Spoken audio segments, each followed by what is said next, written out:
Disasters can strike without warnings. Flood, earthquakes, and typhoons challenge the safety of our communities. To reduce risks and save lives, our team has developed a disaster preparedness plan. Together, we will discuss evacuation routes, resource management, and the importance of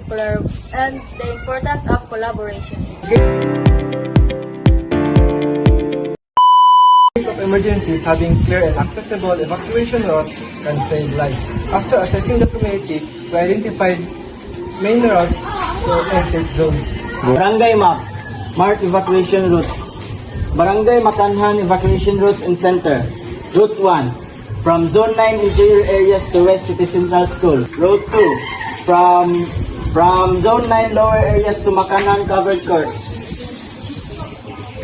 Route 3, from Zone 9 riverside areas to Carmen National High School. Route 4, from upper Makanhan areas to Makanhan Elementary School.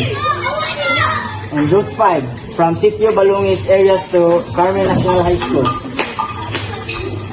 We have the centers: West City Central School, Makanhan Covered Court, Carmen National High School, and Makanhan Elementary School.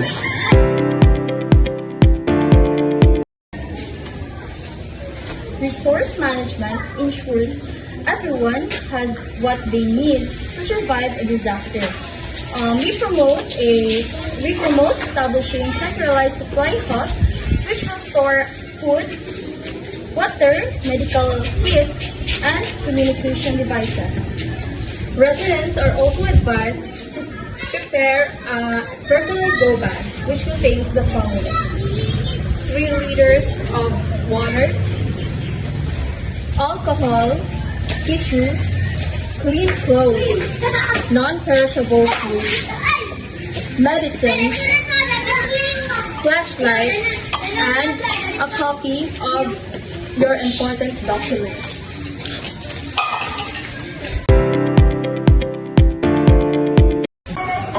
Our Barangay Council will work with the Red Cross and local rescue teams to ensure a timely response during disasters. We will conduct regular disaster drills to inform residents of what to do. First step, emergency alert is given. Warnings from barangay officials, sirens, and text alert. Second step is listen to instructions. Listen to barangay officials and emergency. Third steps. Prepare to evacuate. Grab go bag. Grabs your important documents, food, water, and etc. Step 5. Arrive at the evacuation center. Register at the evacuation center, follow instructions from emergency response teams, and stay calm and wait for further updates. As a member of the community, I hope to actively participate in these drills and following evacuation guidelines. It's our responsibility to cooperate for the safety of everyone.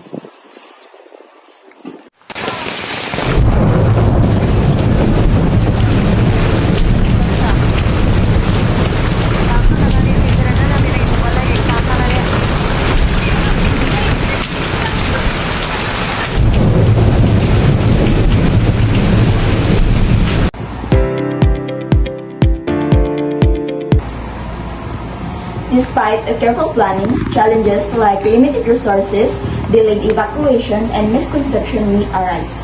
To scope this, we propose a backup solution. First is to set up the smaller supply depots in multiple locations to ensure access. Second is to design alternative evacuations in case the main roads are blocked. And third is to train residents on this decision-making during unforeseen challenges. By anticipating potential issues, we can improve our preparedness and response.